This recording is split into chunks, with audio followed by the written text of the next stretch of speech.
Radhe Radhe everyone, आप देख रहे हैं सीरियल सियापा, जहां पे हम देते हैं आपको आप ही के फेवरेट शो राधा कृष्ण की इंटरेस्टिंग अपडेट। सबसे पहले तो आप सभी को कृष्ण जन्माष्टमी की हार्दिक शुभकामनाएं। आज रात के एपिसोड की शुरुआत होती है बाल गणेश और हनुमान के साथ। हनुमान जी ये कहते हुए नजर आते हैं बाल गणेश से कि अपने प्रभु की लीला देखने के लिए और उनके इस लीला में सहयोग करने के लिए मैं अवश्य आऊँगा। और यहाँ पर बहुत ही भव्य अरेंजमेंट हो रहा होता है श्री कृष्ण की जन्माष्टमी के लिए। और मटकी फोड़ यानी कि जो दही हांडी होती है उसकी साज सज्जा इतनी ज़्यादा भव्य, इतनी ज़्यादा विशाल की गई होती है कि मानो कोई बहुत ही बड़ा उत्सव मनाने वाले हों। उधर दिखाया जाएगा कि श्री कृष्ण सारे भगवान को एकत्रित करके तारा मंडल में बुलाएंगे और यहाँ श्री कृष्ण का इंतज़ार करते हुए इंद्रदेव कहेंगे कि प्रतीत होता है हमारे प्रभु कृष्ण ने हमें किसी बहुत ही महत्वपूर्ण कार्य से याद किया है और आज हमें उनकी हर एक इच्छा पूरी करनी जो होगी, क्योंकि आज कृष्ण जन्माष्टमी जो है तभी वहाँ पर श्री कृष्ण प्रकट हो जाते हैं और सारे देवताओं को अपनी जो कार्य होता है जिसके लिए उन सबको बुलाया होता है वो बताने से पहले वो अपने आराध्य महादेव को याद करते हैं। महादेव के आ जाने पर वो दोनों मिलकर बताते हैं कि सारे देवताओं को एक साथ क्यों बुलाया गया है और आज क्या करना है। यहाँ पर श्री कृष्ण कहते हैं कि ये मेरी और राधा की अंतिम जन्माष्टमी है, इसीलिए मैं चाहता हूँ कि राधा की हर एक इच्छा पूर्ण हो और राधा की इच्छा पूर्ण करने के लिए आप सबको तारामंडल में मेरा सहयोग करना होगा।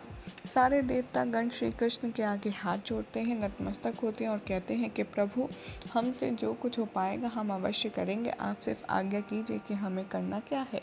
यहाँ महादेव और श्री कृष्ण सारे देवता गणों को बता देते हैं कि आखिर कब क्या कैसे करना है।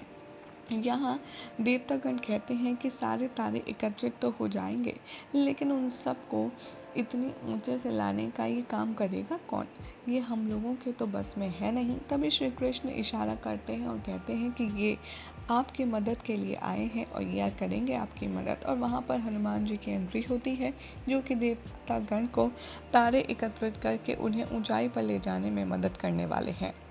वहाँ दिखाया जाएगा कि श्री राधा अपनी सारे कृष्ण की सेलिब्रेशन की डेकोरेशन देखकर बहुत ज़्यादा खुश हो रही होती है और वहाँ पर कृष्ण की एंट्री होती है जिसे देखकर राधा देखती रह जाती है, क्योंकि कृष्ण यहाँ पर जो बरसाना वाला लुक है उसमें एंट्री लेने वाले हैं अपने जन्मदिन पर। राधा कृष्ण से कहेंगे कि कृष्ण तुम आज ऐसे इस अंदाज में मुझे तो बहुत अच्छा लग रहा है, लेकिन हैरानी भी हो रही है। कृष्ण कहेंगे कि हाँ राधा, आज जब हम बरसाने की ये मटकी फोड़ कर रहे हैं तो मुझे लगा कि मुझे कपड़े भी वैसे ही पहनने चाहिए ताकि सभी यादें पुनः जीवित हो जाएं। तभी यहाँ पर राधा से कहते हैं कृष्ण कि हो गई ना तुम आश्चर्यचकित। तभी बलराम दाऊ कहते हैं कि कान्हा आश्चर्यचकित तो तुम हुए होगे, कैसा लग रहा है तुम्हें सारा इंतज़ाम। कृष्ण कहते हैं कि बलराम दाऊ आप तो हर बार मेरे जन्म दिवस पर आयोजन भव्य ही करते हैं, इसलिए मैं ज़्यादा चकित नहीं हुआ। गणेश जी कहते हैं कि राधा माँ चकित तो अब आप होंगी। और वो दूसरी तरफ दिखाते हैं और वहाँ से सारे जो राधा और कृष्ण के बचपन के दोस्त ग्वाल होते हैं वो सब एंट्री लेते हैं सुदामा के साथ। और सुदामा यहाँ कृष्ण से गले मिलते हैं और कृष्ण को जन्मदिन की बधाई देते हैं। फिर शुरू होता है दही हांडी फोड़ने का कार्यक्रम, जहाँ पर कृष्ण हर बार की तरह दही हांडी फोड़ने के लिए अपने मित्रों के ऊपर चढ़ना शुरू करते हैं, जिसे देखकर बलराम दाऊ भी बहुत प्रसन्न होते हैं।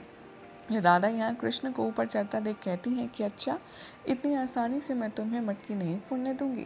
और वो सारी सखियों को एकत्रित करती हैं और रेवती के साथ मिलकर कृष्ण और उनके सखा के ऊपर पानी फेंकना शुरू कर देती हैं, जिससे कृष्ण को मटकी तोड़ने में परेशानी हो।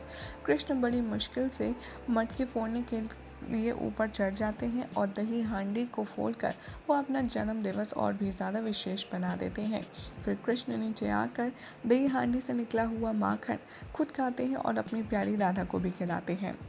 बाद में श्री कृष्ण कहते हैं कि राधा, तुमने मेरा ये जन्म दिवस बहुत ही अद्भुत बना दिया है, अब तुम मांगो तुम्हारी अंतिम इच्छा क्या है।